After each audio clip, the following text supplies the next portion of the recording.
This is the 23-year-old worth over $85 million. And this is the story of how I spent the day with him and uncovered how he became more successful than 99.9% of men on the planet. But the craziest thing about all of this is I let him take control of the day, so I didn't know what to expect. Good morning. How are you? I'm very well, how are you? I'm very well. I came. Thank you very much. No problem. I can't lie, don't know what the day's holding, as we've said. We're just in one of the best places on this planet. I'm really hoping that we can show how Iman's come from nothing and grown his wealth to where he is today. He's done it in an amazingly short amount of time. That's the hard bit to comprehend, is the time scale. He's 23 years old and worth around about 80+ million. It's quite amazing as we drive along the Palm. When you look at it, you wouldn't actually think that each of these branches was as long as it is, and I'm guessing this is going to be about a mile long. Yeah, it's quite surprising. How are you, sir? Apologies, the place is a bit of a mess. I always use that line. It looks gorgeous. That's stunning, isn't it? Absolutely stunning. Yeah, how long have you owned this property? So this place I'm renting at the moment. Yeah. Finding a place on the Palm is very difficult because It looks sold out, doesn't it? everything's very cheap here. Really? So you'll get like a $10 million house and yeah, everything's just built so poorly.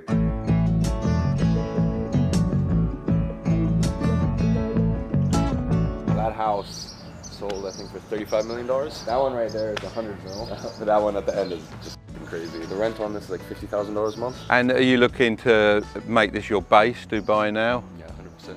That and South Africa? Yeah, Cape Town. Cape Town's the best, bro, I'm telling you. Now, I knew that Iman was doing well, but having a villa on the Palm, well, that's next level. It's one of the most desirable places to live in the world, and he's achieved all of this from very humble beginnings. He's living the life that many people dream about. I was intrigued to know if he still wanted more. You said it was about $50,000 a month to rent. Yeah. Do you begrudge that a little bit? I mean, it is what it is because I'm still only, what, 6-7 years into having a business. If you're always on a trajectory up, then you always know that you're going to get to a point where you can upgrade. Like I always tell people, listen, would you still buy that same house if you had $300 million? And they're like, no, I'd buy this house. That's why, for example, it doesn't make sense to spend $10 million on a penthouse in Dubai because there's always going to be that new penthouse that's nicer. I don't know. I was looking at Phantom. Yeah. So I really wanted to get Phantom, but they're 18 months at the moment to get them spec'd out. So I was looking at what was on the market. They're all very a little bit too old manny. Yeah. You get something like a Lamborghini Urus or something like that. I hate those cars. Really? I mean, I was thinking about getting a wagon as well because that's my favorite car ever. And then I'm thinking about also getting a Maybach. But once again, we're still here only like half the year. We travel in and out quite a lot. Even the house, I've had it for 5 months. I've been there for 3 weeks, 2 weeks, something like that. Most people would be over the moon to be living in a multi-million-dollar villa on the Palm, but to Iman, this isn't even scratching the surface of his ambition. He thinks he's destined for more. Maybe he has some kind of superiority complex. So would you walk around with that particularly nice Richard Mille on in London? Axe, when I walk around with an RM in London. We just have to go through things and talk about where we're going and plan it, and if it makes sense then we can wear a watch. If it don't, then we won't wear a watch. Yeah. So we've arrived somewhere. Yeah, we got a little gift. I would have given it to you at the house, but there's a little bit of there's a few options that you can choose from. Just for valet up front here. Simon, I'll message you maybe like 90 minutes. Yeah, I'll let you know. That's the other thing. People come to Dubai for shopping. Yeah. Dubai is the worst place on earth for shopping. For some people it's their heaven, but for me, like European shopping, London shopping is the best in the world. Because obviously a lot of the high-profile stores actually have queues outside, don't they? Yeah, no, that's why you don't need to queue. No. I mean, that sounds bad. Sometimes it depends. It depends on the brand. Iman said he had a surprise for me, and knowing him, it was going to be special. I'm super excited for you to see the rest of this video, but first I wanted to share something with you that I think could really help you with investing in the long term. Have you heard of Lightyear? It's an investment app that's on a mission to help investors across Europe, and they're kindly sponsoring today's video. One of the things I love about Lightyear is that it's so user-friendly. Even if you're new to investing, you'll find a wealth of data and information on the brands and funds you want to invest in. Another great thing about Lightyear is that it gives you access to over 3,000 stocks and ETFs from all over the world. Lightyear is now available in 20 plus countries throughout Europe, so if you're watching this from a country that spends the pound or euro, it's available to you right now. And if you sign up with my code Tilbury and make your first trade, Lightyear will send you a $10 fractional share of your choice. But let me remind you, investing always carries a risk, and the value of any investment can decrease as well as increase. So be sure to invest wisely and do your research. Now let's get back to this video about Iman. Walking through the mall, I had absolutely no idea where we were going, but Iman seemed to have a plan. Because you guys have been traveling so much, I thought I'd give you a little gift. I'm just here to pick up 3 large cabins. I believe my assistant should have called in. I saw you guys traveling a lot, so I thought, might as well. My pleasure very much. He has the largest hands, I swear to God. I feel like dying. Listen, you guys are going to have the best luggage in the podcast game. Whoever's bag I'm sitting It's on. like a trunky, isn't it? No, honestly, I just roll around the airport. It's so fun. You're paying half for the suitcase, half for the seat.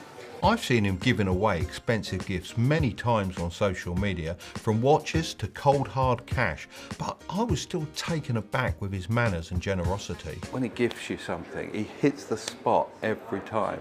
It's unbelievable. However, one thing we can't overlook is how much this helps to cultivate his wealthy and kind-hearted image on social media, which is obviously great for business. But are his intentions pure or purely self-serving? I have a lot of cash flow coming in, and I have a lot of resale value and equity in my software companies, and that just went crazy last year. I just made an offer, actually. I made an offer for 2.9 cash on a place in Chelsea, but we'll see.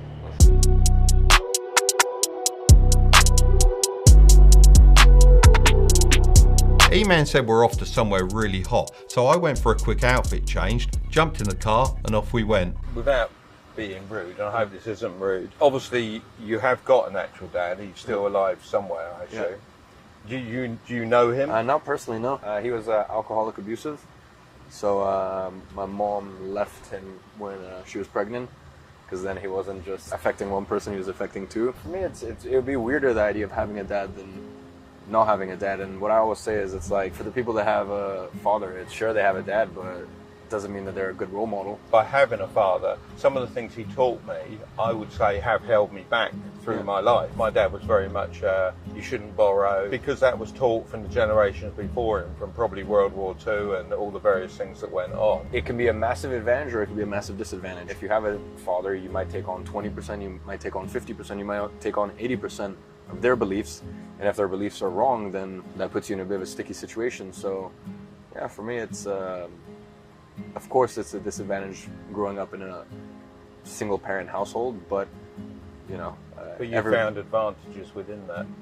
Every once in a while it can work. What would you put down your accelerated growth to? I think it's just a lot of life circumstance. I think a lot of it is genetics as well, like just stuff that's natural inbuilt.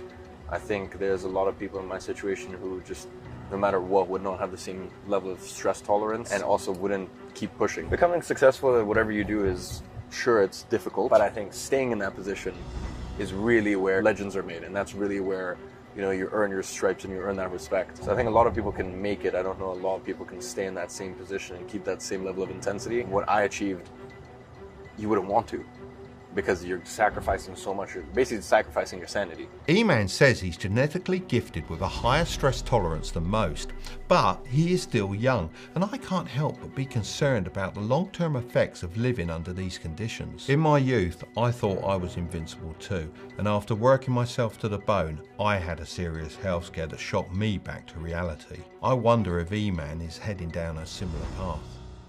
I'd never call myself British though. No? Nah. So what do you call yourself? Confused. Before I knew it, we'd arrived at our next destination, the desert. You seem to know something I don't. What's going on? Can you tell me what it is, please? I'm not that slow, like you think. Strange vibrations in the room and I can feel it. He already knows he's screwed. Got it. I'll tell you what, it's hurting my hip actually. I've got to be honest. It's a pretty wide animal. I thought it was meant to be a camel, not an elephant. I'm slightly scared. Here we go. Oh! Well, that's high up. Unbelievable. Look at my eyelashes on my camel. That's got to be one of the prettiest camels in existence. I'm a hurricane, I'm bringing thunder and rain. I'm a hurricane if you get in my way. I'm a Big downhill section coming up. Jeez. That's all right, just getting off.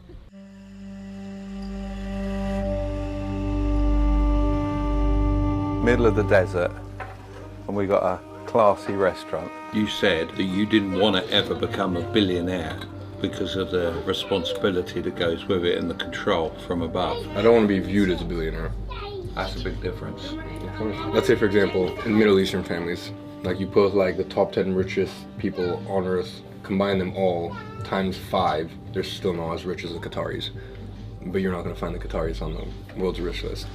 You know, so like people don't know where the real actual money is. Do you ever feel like you've lived 3 or 4 lives already in your 23 years? Yeah, it doesn't feel like my first life, that's for sure. I'm a little jaded because I've experienced a lot.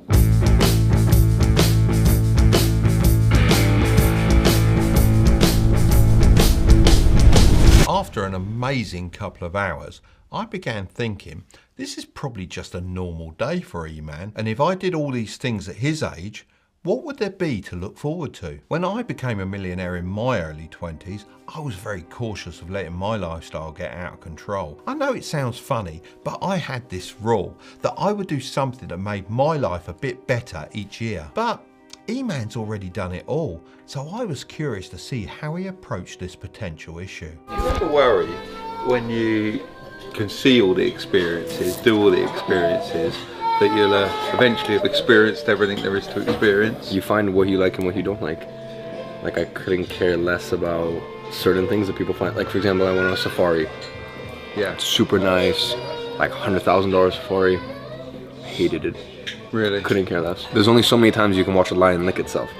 Like it's, for me, it's just, but I know for some people that's like insane, like life-changing. Compare that, and then I had one night in Nepal where I slept in a tent. That was one of my best memories so far this year, like sleeping in a tent. Certain things you can't explain. Yeah. You know, there's just little quirks and little things that you just enjoy doing. Like I just really like, for example, walking. Rather than a $100,000 safari, I'd rather just walk in Paris. Our day wasn't over yet. What Iman showed me next was utterly jaw-dropping. Before we open it, what's the value on that box I just lifted? I don't know, maybe 2? Yeah, let's clarify that. That's 2 million. Yeah. Pounds? Pounds, yeah. $2.5 million there. Oh wow. Look at that. Everyone's a masterpiece, isn't it? I've said publicly, and I think some people flame me for it, I said if you have 30,000 pounds in the bank, why not spend 10 on a watch? You know, for me it's like they're easily liquid, buy and sell as you please, and you're not really going to lose any money. That's marvellous. I look at that and it's an amazing collection. Thank you, bro. You should be really proud of all that. So let's get down to it.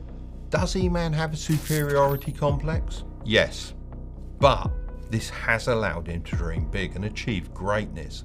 If you don't think you're destined for more than the masses, how are you ever going to join the 1%? He treated me to a lovely day and gave me some thoughtful gifts. But are his intentions pure? After spending more time with him, I think so.